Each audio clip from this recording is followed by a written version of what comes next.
بہت زیادہ عزت و تعظیم و تکریم کے لائق میرے پیارے نبی صلی اللہ علیہ وآلہ وسلم کے پیارے غلاموں، گزشتہ خطبہ جمعہ میں نے سرور عالم نور مجسم صلی اللہ علیہ وآلہ وسلم کے معراج کا تذکرہ شروع کیا تھا، اور آج کے خطبہ جمعہ المبارک میں بھی میں آپ کے قصیدہ معراجیہ کی تشریح کرنا چاہتا ہوں جو اللہ کریم نے آپ کا قصیدہ بیان فرمایا ہے۔ پھر انشاءاللہ اگلے جمعہ المبارک پہ شعبان معظم اور شب برات کے حوالے سے گزارشات پیش کریں گے۔ ویسے شعبان کا چاند شروع ہو چکا ہے اور یہ نوید مسرت ہمارے لیے موجود ہے کہ میرے آقا نے ارشاد فرمایا شعبان شہری و رمضان شہر اللہ، شعبان میرا مہینہ ہے اور رمضان یہ اللہ کا مہینہ ہے۔ سو زمانی اعتبار سے ہم ان گھڑیوں میں داخل ہو چکے ہیں جن کی نسبت نبی کریم صلی اللہ علیہ وسلم کے ساتھ ہے۔ اپنے آپ کو اگر آپ محسوس کریں تو جیسے آپ مدینہ طیبہ میں جاتے ہیں تو اپنے آپ کو رحمتوں میں گھرا ہوا پاتے ہیں، لیکن وہاں آپ کو جانا پڑتا ہے۔ یہ اللہ کریم کا خاص احسان ہے کہ زمانی اعتبار سے مہینے اس طرح خود بخود آ جاتے ہیں کہ ہمیں تکلف نہیں کرنا پڑتا۔ چاند طلوع ہوتا ہے شعبان کا اور ساعتیں بدل جاتی ہیں، ساعتوں کی نسبتیں بدل جاتی ہیں، اور پھر ہر ساعت نبی کریم صلی اللہ تعالیٰ علیہ وسلم کی نسبت سے مالا مال ہو جاتی ہے، اور اللہ کریم ان گھڑیوں کے حساب میں ہمیں دے دیتا ہے۔ تو یہ اللہ کریم کی خاص ہدایت ہے، مہربانی ہے کہ اللہ کریم نے ہمارے اوپر ڈھیروں یعنی گنے نہیں جا سکتے اتنے کرم فرمائے ہیں۔ تو برادران اسلام،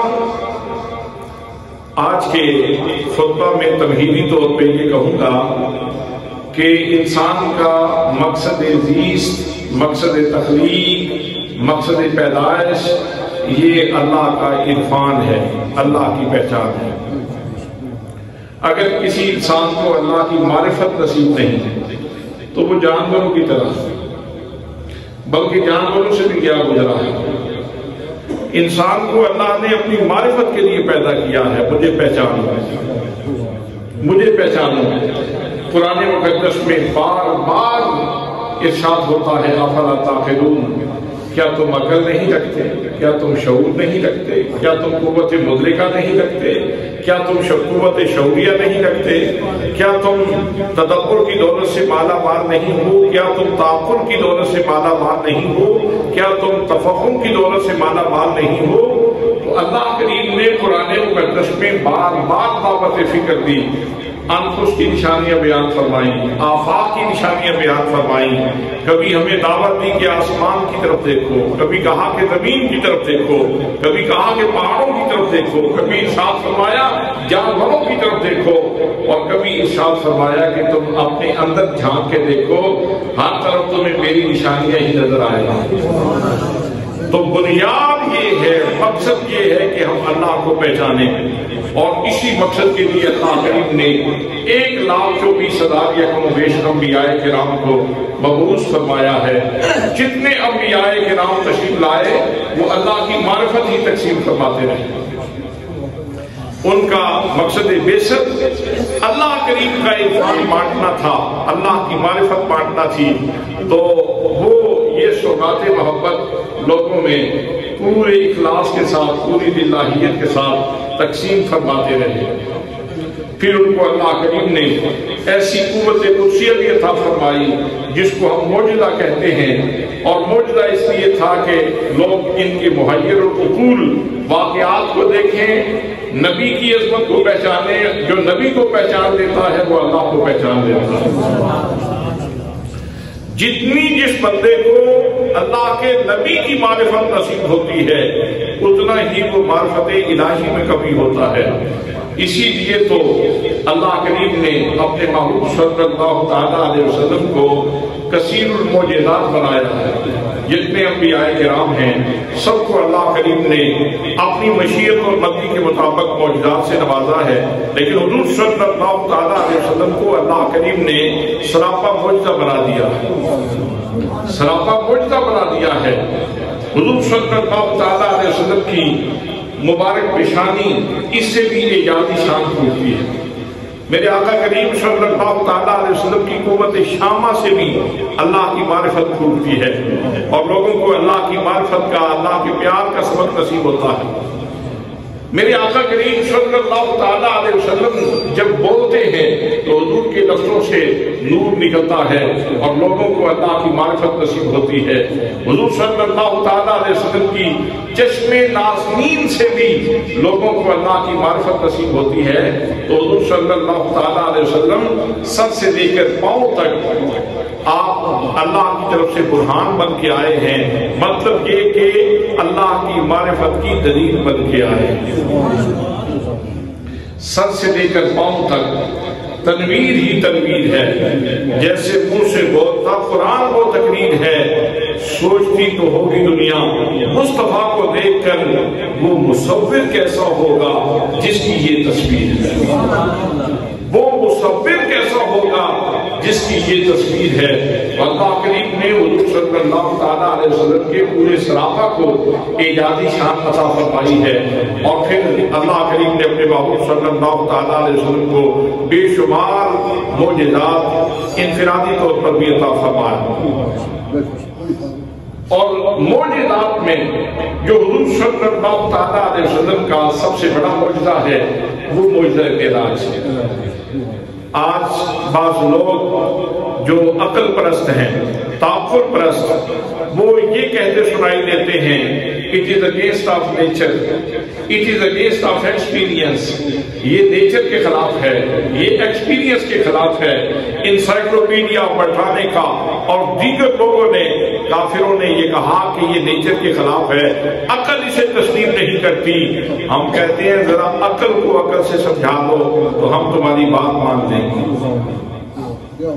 ہمیں عقل کو عقل سے سمجھا دو، اس کی کوئی توجیہ کر دو، اس کی کوئی توجیہ کر دو، اس کی کوئی تشریح کر دو کہ عقل سے سمجھ آ جائے. عقل کیا ہے؟ تھوڑا سا گوشت ہے، وہ 1.5 شتان گوشت کے اندر سوچنے کی صلاحیت کا نام عقل ہے. کیسے ہوا یہ کہ گوشت کے اندر سوچنے کی صلاحیت ہے؟ گوشت کے اندر ایروپلین بنانے کی صلاحیت موجود ہے، گوشت کے اندر کمپیوٹر بنانے کی صلاحیت موجود ہے، گوشت کے اندر موبائل بنانے کی صلاحیت موجود ہے، گوشت کے اندر خلائی شکلیں بنانے کی صلاحیت موجود ہے، گوشت کے اندر ایٹم بم بنانے کی صلاحیت موجود ہے. اس گوشت کے اندر یہ گاڑیاں بنانے کی صلاحیت موجود ہے. اس گوشت نے کیا کچھ نہیں کیا بھائی، عقل سوچتی ہے اور اس میں کیا ہے وہ اللہ کریم نے قوت مدرکہ رکھ دی، قوت شعوریہ رکھ دی. اللہ کریم نے قوت عقلیہ رکھ دی ہے جس کے سہارے کے اوپر انسان یہ ہر چیز مسخر کر رہا ہے، انسان یہ ہر چیز ایجاد کر رہا ہے. تو یہ ہوا کیسے؟ یہ گوشت کے اندر صلاحیت آئی کیسے؟ آخر کہنا پڑے گا یہ کسی بندے کا ذاتی کمال نہیں ہے، یہ اللہ کریم کا کمال ہے. اسی لیے تو ہم کہتے ہیں ہے ذکر تیرا گلشن گلشن سبحان اللہ سبحان اللہ. ہے ذکر تیرا گلشن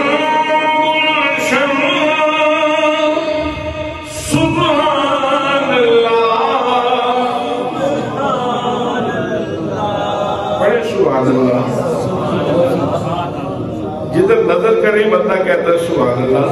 ہے ذکر تیرا گلشن گلشن سبحان اللہ سبحان اللہ.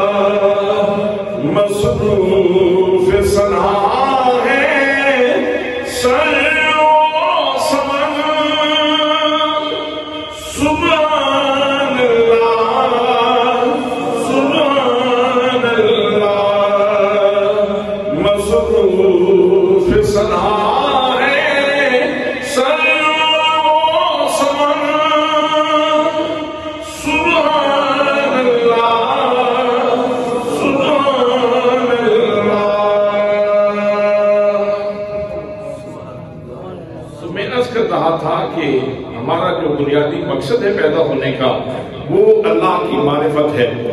جتنی جس بندے کی معرفت کبھی ہوتی ہے اتنی ہی اس کی عبادت شاندار ہوتی ہے. جتنی جس کی معرفت کامل ہوگی اتنی اس کی عبادت شاندار ہوگی، اس کو حضوری زیادہ نصیب ہوگی، اس کے اوپر کرم زیادہ ہوگا، اس کے اوپر مہربانی زیادہ ہوگی. اور حضرات محترم، اللہ کریم نے حضور صلی اللہ تعالیٰ علیہ وسلم کی امت کو اس عرفان ذات کی دولت سے مالا مال کرنے کے لیے اور اپنی پہچان عطا فرمانے کے لیے اپنے محبوب صلی اللہ تعالیٰ علیہ وسلم کو بے شمار معجزات عطا فرمائے ہیں. ان معجزات میں جو انتہائی شاندار معجزہ ہے میرے آقا کریم صلی اللہ تعالیٰ علیہ وسلم کا، وہ معراج ہے، وہ معجزہ معراج ہے. حضور صلی اللہ تعالیٰ علیہ وسلم کا یہ سارے کا سارا سفر ایسا ہے کہ جہاں انسان کی عقل عجز کے سجدے کرتی ہوئی نظر آتی ہے. حضرات محترم، حضور صلی اللہ تعالیٰ علیہ وسلم آپ براق کے اوپر سوار ہوتے ہیں. بجلی کو ہاتھ لگانا عقل کے خلاف ہے. بجلی کی تاریں ننگی کریں، ہاتھ لگائیں تو نقصان ہوگا. عقل کہتی ہے قریب نہ جاؤ، اس کو ہاتھ لگانا درست نہیں ہے، جان کو خطرہ ہے. لیکن حضرات محترم، اللہ نے اپنے محبوب صلی اللہ تعالیٰ علیہ وسلم کو براق کے اوپر سوار کرا کے بتایا کہ تیری جان کو بجلی سے خطرہ ہے، زید کی جان کو بجلی سے خطرہ ہے، بکر کی جان کو بجلی سے خطرہ ہے. ساری کائنات میرے محبوب کی غلام ہے، ساری کائنات میرے محبوب کی غلام ہے. اور پھر حضور صلی اللہ تعالیٰ علیہ وسلم آپ مسجد اقصی میں تشریف لے جاتے ہیں اور وہاں 1,24,000 انبیاء کرام میرے آقا کریم صلی اللہ تعالیٰ علیہ وسلم کا استقبال فرماتے ہیں.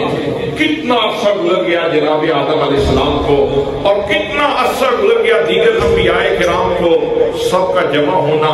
یہ عقل انسانی اگر یہ سوچے تو شاید محال ہوگا، لیکن جب اللہ کی قدرت کا تصور آتا ہے تو یہ چیز ناممکن نظر نہیں آتی، بلکہ عین امکان کی دنیا نظر آتی ہے کہ میرا رب چاہے تو سب کچھ ہو سکتا ہے. تمام انبیاء کرام پیچھے کھڑے ہیں اور حضور صلی اللہ تعالیٰ علیہ وسلم نماز پڑھا رہے ہیں. پھر نماز پڑھانے کے بعد جب میرے آقا کریم صلی اللہ تعالیٰ علیہ وسلم نے عالم بالا کا سفر شروع کیا، حضرات محترم، عقل انسانی یہاں سوال کرتی ہے کہ راستے میں ایک قرہ زمہریر آتا ہے جہاں ٹھنڈک ہے، بہت زیادہ ٹھنڈک ہے اور اس سے کوئی انسانی وجود گزر نہیں سکتا، اس لیے معراج ممکن نہیں. حضرات محترم،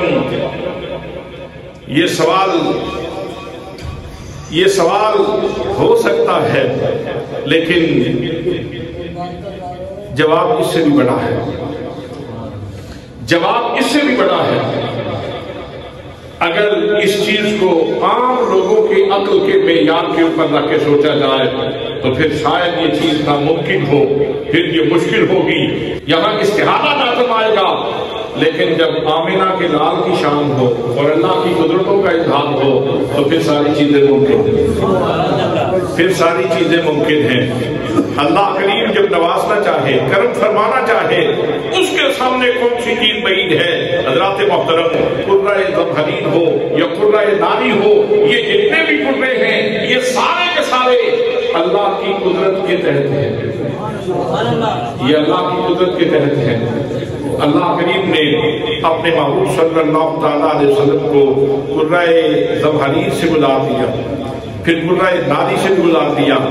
اب قرہ ناری سے اگر انسانی عقل کے ترازو پہ یہ بات تولی جائے اور انسانی عقل سے سوچا جائے کہ قرہ ناری سے آپ کیسے گزر گئے، حضرات شاید عقل یہاں بھی روڑے اٹکانے کی کوشش کرے گی، یہاں بھی رکاوٹ ڈالنے کی کوشش کرے گی.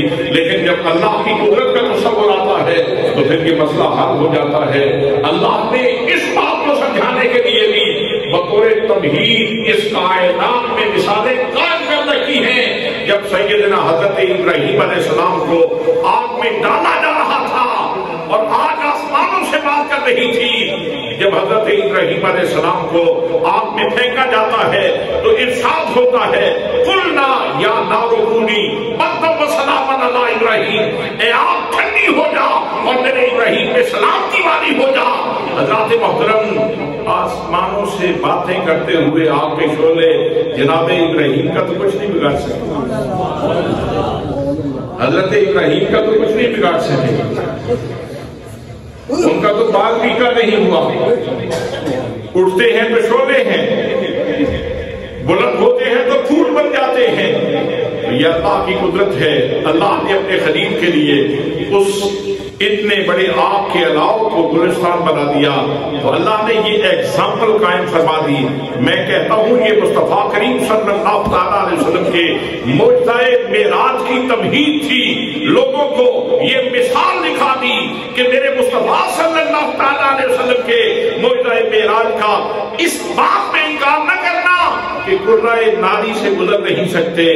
وہ رب جو حضرت خلیل کو آگ میں بچا سکتا ہے، وہ مصطفیٰ کریم صلی اللہ تعالیٰ علیہ وسلم کو قرۂ ناری سے گزار سکتا ہے۔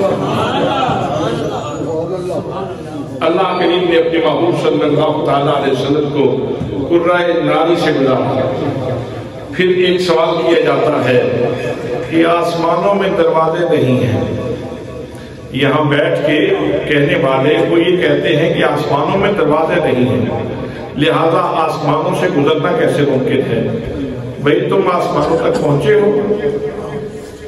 ایک بندہ یہاں بیٹھ کے جس نے گھر سے باہر کسی دوسرے شہر کی بھی سیر نہیں کی، گھر سے باہر نکل کے کوئی دوسرا شہر بھی نہیں دیکھا، وہ یہاں بیٹھ کے نقشے بناتا رہے کہ فلاں وزیر اعظم کے اندر اتنے ملک ہیں، فلاں وزیر اعظم کے اندر اتنے ملک ہیں، فلاں وزیر اعظم کے اندر اتنے ملک ہیں، فلاں کا نقشہ یوں ہے، فلاں کا نقشہ یوں ہے، فلاں کا نقشہ یوں ہے، تو بات بنتی نہیں۔ بھئی نقشہ وہ بنائے جس کے پاس علم ہو، جس نے دیکھا ہو، جس کے پاس مصدقہ خبر ہو، تو وہ نقشہ بنائے، یا جس نے مشاہدہ کیا ہے وہ نقشہ بنائے۔ یہاں زمین کے اوپر بیٹھ کے یہ کہنا کہ آسمان کا دروازہ نہیں ہے لہذا یہاں سے کوئی گزر نہیں سکتا، تو سنو یہ ساری کی ساری لوگوں کی جھوٹی باتیں ہیں۔ جو آسمان سے گزرے ہیں وہ ارشاد فرماتے ہیں جب میرے رب نے مجھے اپنے حریم ناز پہ بلایا، حریم قدس میں بلایا، حریم کبریا میں بلایا، میں اللہ کے دربار میں حاضر ہونے کے لیے جا رہا تھا، میں نے پہلے آسمان پہ حضرت آدم علیہ السلام کو دیکھا۔ دوستان محترم، میرے آقا کریم صلی اللہ تعالیٰ علیہ وسلم ارشاد فرماتے ہیں جب میں پہلے آسمان میں پہنچا، جناب جبریل امین نے دروازے پہ دستک دی، اندر سے آواز آئی من علی الباب، دروازے پہ کون ہے؟ جناب جبریل امین نے کہا انا جبرائیل، میں جبریل ہوں۔ حضرات چاہیے تو یہ تھا، یہ فرشتوں کا سردار جناب جبریل، تمام ملائکہ کا سردار ہے، تمام کرسیوں کا سردار ہے، تو چاہیے تو یہ تھا کہ دروازہ کھل جاتا، لیکن دروازہ نہیں کھلا۔ اندر سے دور سے سوال کی آواز آتی ہے، بواب کہہ رہا ہے، ناظم الباب کہہ رہا ہے، گیٹ کیپر کہہ رہا ہے، مما کا آنے والے جبریل یہ بتاؤ تمہارے ساتھ کون ہے؟ تمہارے ساتھ کون ہے؟ جناب جبریل امین نے نبی کریم صلی اللہ علیہ وسلم کا نام لیا۔ جیسے ہی جناب جبریل امین کے لبوں کے اوپر محمد مصطفیٰ صلی اللہ علیہ وسلم کا نام آیا تو آگے سے ناظم الباب پوچھتا ہے کیا وہ بلا لیے گئے ہیں؟ کیا ان کی تشریف آوری کا وقت ہو گیا ہے؟ جناب جبریل امین نے کہا ہاں۔ جیسے ہی جناب جبریل نے یہ بات کہی فوراً دروازہ کھل گیا۔ تو اس کا مطلب یہ ہے کہ اللہ کریم نے فرشتوں کو بتلا رکھا تھا کہ محمد کریم صلی اللہ تعالیٰ علیہ وسلم آئیں گے تو تم نے ان کو ویلکم کرنا ہے، تم نے ان کو خوش آمدید کہنا ہے۔ اسی لیے تو ہم کہتے ہیں سی میراج کے راز محبتاں دا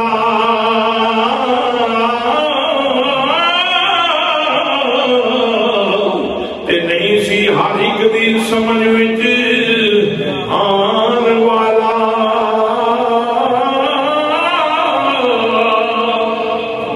سدیا طالب نے گیا مطلوب اٹھے تے جبریل سی سد لے جان والا بادے کہنے میں بنا دروازیاں کی میں گیا سی رشتے جان والا پر تیری قلبوں کی یہ دخل تھے جانے جان والا یا لے جان والا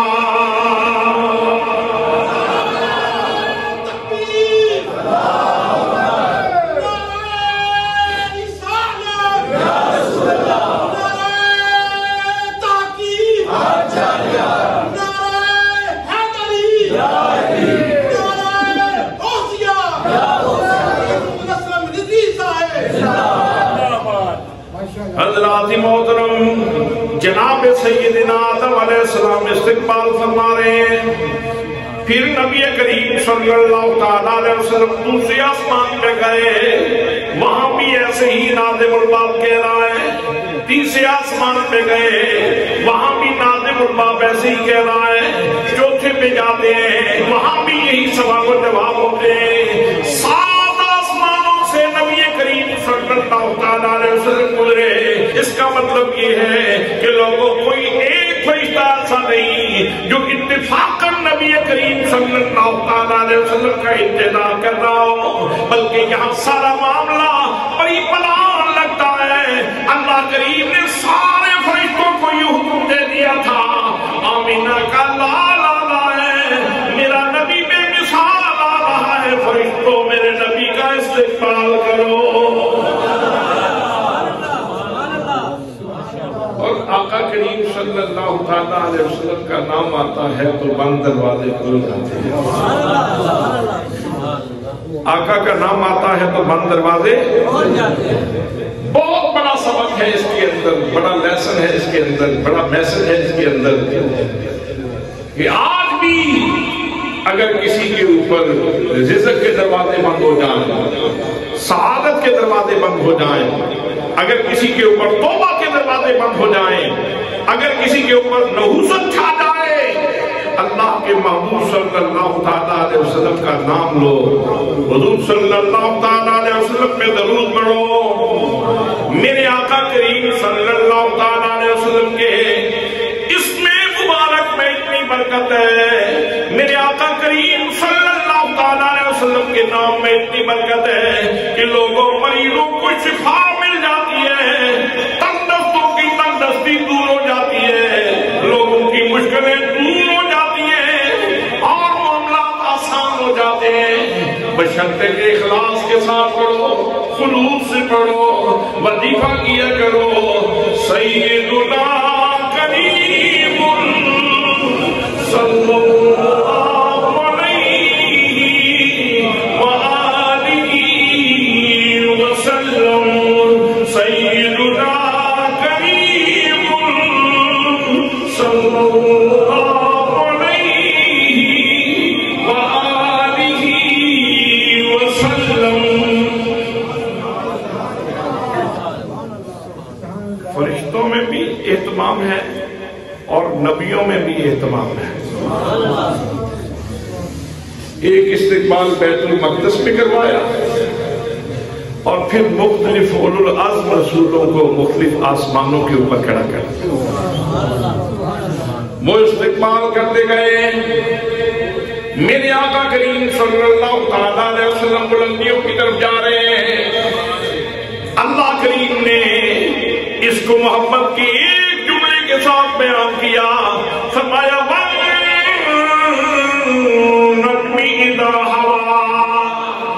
فرمایا مجھے قسم ہے ستارہ محمد مصطفیٰ کی, اور لوگ کی آنکھ کا تارا ہے، کوئی کسی کی آنکھ کا تارا ہے، لیکن کائنات سن لے، معبود ہستی کے لوگ سن لے، سارا جہان سن لے، میری چشم قدرت کا تارا ہے تو محمد مصطفیٰ ہے۔ نعرہ تکبیر، نعرہ رسالت، نعرہ تحقیق، نعرہ حیدری۔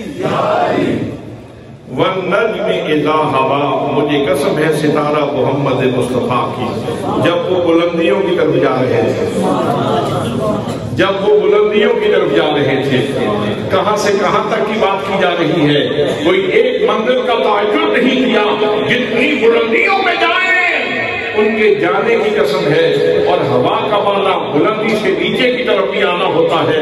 حضرات محترم، تو ایک ہی لفظ کے اندر دونوں قسموں کا احتمال موجود ہے کہ محبوب مجھے تیرا فرش سے عرش کی طرف جانے کی بھی قسم ہے، اور عرش سے فرش کی طرف واپس آنے کی بھی قسم ہے۔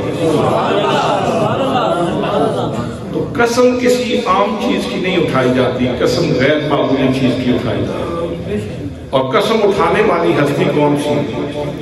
اللہ کریم کی ذات گرامی، وہ ہستی قسم اٹھا رہی ہے، محبوب کے جانے کی بھی قسم، محبوب کے واپس آنے کی بھی قسم۔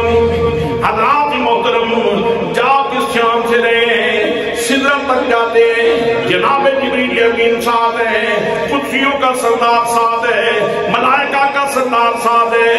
جب سدرت المنتہا پہ پہنچے، جبریل نے ہاتھ جوڑ دیے، کہنے لگا لو دنوت منزلۃ لخترقت، اگر ایک کورے کے برابر بھی آگے جاتا ہوں تو جل جاتا ہوں۔ فرمایا جبریل، جہاں سے تمہاری پرواز کی انتہا ہو رہی ہے، جہاں سے ہماری پرواز کی ابتدا ہو رہی ہے۔ حضرات محترم، پھر آگے سفر کیا، ایک مقام پہ مراد بھی پیچھے، پھر رف پیش کیا گیا، وہ ایک تشتری نما چیز تھی جس میں میرے آقا کریم صلی اللہ تعالیٰ علیہ وسلم تشریف فرما ہوئے، پھر رف بھی نیچے رہ گیا، اس کا بھی فر کیا۔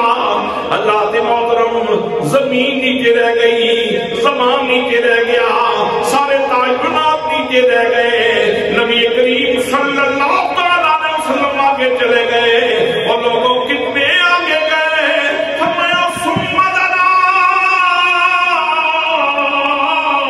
فتدلا فقال قاب قوسین او ادنی، فرمایا میرا محبوب میرے قریب ہوا، پھر اور قریب ہوا، اتنا قریب ہوا کہ دو کمانوں کا فاصلہ رہ گیا، یا اس سے بھی بہت قریب ہو گیا۔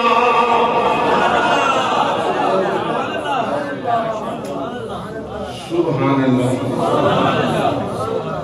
معراج کروائی بھی آپ ہے، اللہ نے بیان بھی خود فرمائی، اور کسی کے بس کی بات نہیں تھی، اور کسی کے بس کا معاملہ ہی نہیں تھا۔ اللہ کریم نے خود معراج کروائی، اتنے قریب ہوئے کہ دو کمانوں کا فاصلہ رہ گیا، یہ اس سے بھی مزید قریب ہوئے، پھر عنایات کی بارش ہوئی، اللہ کریم نے اس کو بھی بیان فرمایا فَأَوْحَىٰ إِلَىٰ عَبْدِهِ مَا أَوْحَىٰ، پھر اللہ کریم نے اپنے خاص کی طرف وحی فرمائی جو وحی فرمائی، اور لوگوں تمہیں اس وحی میں پڑھنے کی ضرورت نہیں ہے، یہ راز ہے جو اللہ اس کے رسول کے درمیان ہے۔ فرمایا بس اتنا جان لو، میرا محبوب میرے حبیب نام میں آیا تو میری بارگاہ میں آ کے بھی میرا محبوب میرا بندہ تھا۔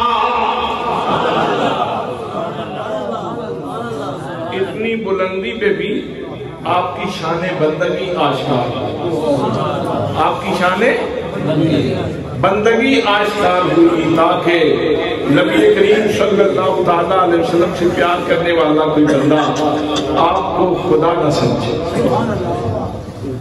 خدا نہ سمجھے، لیکن اتنے قریب ہوئے اس کو بھی بیان کر دیا تاکہ کوئی جدا بھی نہ سمجھے۔ محبوب اپنے رب کو دیکھ رہے ہیں اور اللہ کریم اپنے محبوب کو دیکھ رہا ہے۔ سرائکی والے نے اس کا ترجمہ کیا، وہ کہتا ہے رج کے دکھائے نکھا کے دکھائے، رج کے دکھائے نکھا کے دکھائے، نکاب رخ اٹھا کے دکھائے،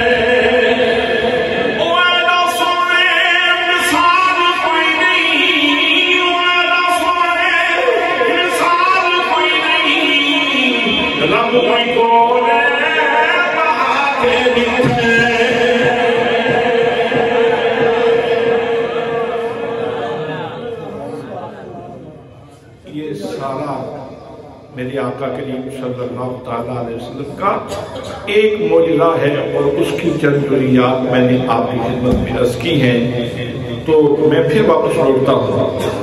آمدن بسر مطلب ہمارا مقصد زیست، ہماری پیدائش کا مقصد اللہ کی معرفت، اللہ کی سارے بولے، ہماری پیدائش کا مقصد اللہ کی معرفت ہے۔ میں نے عرض کیا جتنی کسی کی معرفت کامل ہوگی اتنی اس کی عبادت کامل ہوگی، جتنا معرفت میں عرفان میں مقام بلند ہوگا اتنی ہی نماز کے اندر عبادت کے اندر حضوری نصیب رہے گی، بلکہ جتنی معرفت کامل ہوگی اتنی ہی غفلت کم ہوگی۔ جو عارف ہوتے ہیں وہ ضروری نہیں کہ 5 وقتہ نماز میں ہی حاضر ہوں، وہ گلی میں سڑک پہ جاتے ہوئے بھی حضوری کی دولت سے مالا مال ہوتے ہیں، وہ اپنے کاروباری سیٹ اپ میں بیٹھے ہوئے بھی حضوری کی دولت سے مالا مال ہوتے ہیں، اور ان کی پوزیشن یہ ہوتی ہے ہتھکار والے دل یار والے، ہتھکار والے دل یار والے۔ تو مقصد زیست ہمارا اللہ کی معرفت، اللہ کی پہچان ہے، اور حضرات اس کے لیے جو اللہ نے سبب قائم فرمائے ہیں وہ انبیاء کرام ہیں، چونکہ اللہ کریم کی ذات گرامی اس کا احاطہ تو ہو نہیں سکتا، اس کا احاطہ نہیں ہو سکتا۔ اللہ نے اس معرفت کے لیے جو اسباب قائم فرمائے وہ اللہ کے نبی ہیں، اور ان کے وسیلے سے پھر ان کے فیضان سے پھر اللہ کے ولی ہیں۔ تو حضرات محترم، اللہ نے ہمارے اوپر کرم یہ فرمایا ہے کہ معرفت کا جو سب سے بڑا سرچشمہ تھا وہ ہمیں عطا فرمایا۔ معرفت کا، اللہ کی معرفت کا جو سب سے بڑا سرچشمہ ہے وہ محمد مصطفیٰ صلی اللہ تعالیٰ علیہ وسلم کی ذات گرامی ہے۔ اللہ نے اپنی معرفت کا سب سے بڑا سرچشمہ ہم امتیوں کو، امت محمدیہ کو عطا فرمایا ہے، اس لحاظ سے ہم بڑے خوش نصیب ہیں۔ اور یاد رکھنا، اسی جملے پہ اپنے گفتگو کو ختم کر رہا ہوں، جتنا جس نے نبی کو زیادہ پہچانا ہے اتنا ہی اس نے خدا کو پہچانا ہے۔ جو نبی کو نہیں پہچان سکا وہ اللہ کو نہیں پہچان سکا۔ ابو جہل جہالت کا ابا ہی رہا، عتبہ نحوست کا نشان ہی رہا، شیبہ وہ بدبختی کا نشان ہی رہا، اور جناب سیدنا صدیق اکبر نبی کو پہچان لیا، اللہ کو پہچان لیا۔ جناب فاروق اعظم نبی کو پہچان لیا، اللہ کو پہچان لیا۔ حضرت عثمان غنی نبی کو پہچانا تو اللہ کو پہچانا۔ حضرت علی المرتضیٰ شیر خدا مرکز ولایت ہیں، اللہ کو پہچانا لیکن نبی کے وسیلے سے پہچانا۔ پہلے نبی کی پہچان ہوئی پھر اللہ کی پہچان ہوئی۔ جو نبی کو پہچانتا ہے وہی اللہ کو پہچان سکتا ہے، نہ ہاؤ ہو سے نہ نعرہ زنی سے ملتا ہے، پتہ خدا کا ان کی گلی سے ملتا ہے۔ ارے ان کو چھوڑ کے جنت جو جا سکو تو جاؤ، وہ تو راستہ ان کی گلی سے ملتا ہے۔ دعا ہے کہ اللہ کریم ہمیں اپنی معرفت کی لذت نصیب فرمائے، اور ہماری نماز میں اللہ کریم ہمیں حضوری نصیب فرمائے، اور جتنی باقی زندگی ہے اللہ کریم غفلت سے محفوظ فرمائے۔ وما علیہ الا البلاغ المبین۔